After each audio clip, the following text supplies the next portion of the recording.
Today I'm using the Wacom Intuos Pro and Clip Studio Paint to make this silly mushroom animation. Get cozy and I'll show you how I did it. Hello everyone, welcome back to another video. Today I thought I would switch things up a little bit and use this Wacom Intuos Pro that I bought a few months back. It was a rocky start with this thing because I'm used to drawing directly on a screen. After a few months of practicing with it and getting the hang of it, I feel like I have a lot more control in certain areas with the Wacom versus the iPad. I think I'm going to be using these more in combination as opposed to just exclusively one or the other going forward. Regarding the artistic idea itself, I had a crazy week last week. Hopefully this week's better. And I felt like to sum it up just really well, a screaming mushroom makes a lot of sense. So obviously we're starting off by drawing the mushrooms themselves. I'm working on the composition, where am I going to place everything, and just getting the whole sketch started. At this point in the actual drawing experience, there's something about the Wacom that's just very, very unique. Maybe it's all the pressure points that it has like over 8,000 or something. It's just really, really smooth. As opposed to drawing on the iPad, which is also extremely smooth, don't get me wrong. But there's just something very unprofessional about the way it feels in comparison to the Wacom. Once you get over that awkward transition of drawing while looking at a screen versus drawing on a screen and drawing on paper, it makes a lot of sense and it feels really, really solid. I can see why a lot of people like this thing.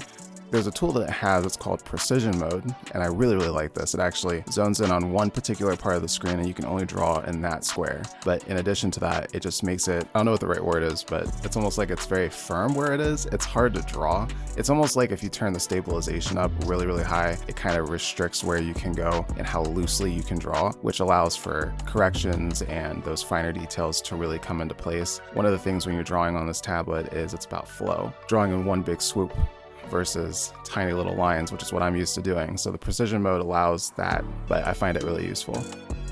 In combination with Clip Studio Paint on a computer, it really does make the experience just super streamlined. Using Clip Studio Paint on iPad is perfectly fine, but I do find that it lacks in certain areas, like the quality doesn't quite look as good. It is kind of awkward having a desktop app on a tablet, but don't get me wrong, it totally works. And if it's all you got, it's all you got, and there's nothing wrong with that. But the quality is a lot better on my computer versus the iPad. And it's also easier to organize your layout. You can move things around a lot easier. For some reason on iPad, it's just really hard to get that layout exactly the way that I want it. But nonetheless, it runs a lot faster and it just has that nice oomph to the image quality overall. This wasn't really intended to be a review, but anyway, I use new tools, might as well explain it. Nonetheless, back to the art. So in the idea of doing this, I wanted to have the screaming mushroom, of course, but I also wanted it to be kind of in a nighttime setting in a forest. And I wanted kind of a little audience watching, completely almost disconnected, like that meme with the dog where everything's on fire and it's like, it's fine. I kind of wanted that vibe. So I have these 3 little mushrooms in the back. Their eyes are really big and round, they're super cute. And later on in the animation, I make their eyes kind of flicker a little bit, which just adds an extra layer of humor in my opinion. I don't know, I have a really weird sense of humor, but I thought it was funny and I just think they look super cute and I'm happy with how they turned out. And not to make a mockery of a mental breakdown, I've had plenty, trust. But it is kind of funny how sometimes we just freak out in life and people just sit back and watch. So once I'm pretty much finished with the outline of the mushrooms, I start working on the scene. I add a campfire. I'm going to add some trees in the background, get some grass going, and start laying out the entire environment. I don't go too crazy, just 3 trees in the background. I add a little bit of definition to them with bark, just lines here and there inside, and lay out some grass. Later on, I'm gonna put some stars in the background so I make sure that there's room for a sky, and that's pretty much it. Now we're in the animation part of this video.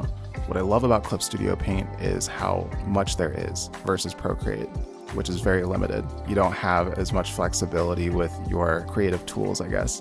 If you want multiple things moving, you only have one timeline to get those things moving. So you have to really strategically lay everything out so everything looks natural, like it all goes together. Otherwise, one thing could look really good and everything else could look a little jaggedy. Here, having extra timelines allows for you to focus on one element at a time, which makes it super simple and really easy to actually get emotion going for each individual asset that you're moving in the video. So I made the mushroom's tongue move because he's like yodeling or whatever. I don't know what he's doing. He's getting out excess energy and it's healthy and we love it. We stand by this mushroom. The eyes twinkling, I thought it added an extra flare of cuteness to the little mushrooms in the background. And then I got inspired by Studio Ghibli, of course, and decided to make my own little calcifer and make a little dancing flame with his red eyes that are also twinkling. I add a little bit more detail to the flame by adding the hot center, and then I keep that in some form uniform with everything else. I am really satisfied with this. It was really fun. I wanted to kind of break the almost serious tone of some of the other things I do, which are very lax and chill, and just add a little bit of LOL to it. I don't know. I hope you enjoyed it. I hope you like today's video. If you do, you should hit the like button. If you like what you're seeing, you could stick around for a while, hit that subscribe button. Helps get my video out there. Thank you all so much for everyone who's joined. My channel, seeing some pretty decent growth, so thank you very much for being here. I'm very excited to share my art journey with you, and thank you for being a part of it. With that said, I hope you enjoy the animation. I hope you have a great rest of your day. Stay cozy, stay true, and I'll see you next time. Peace.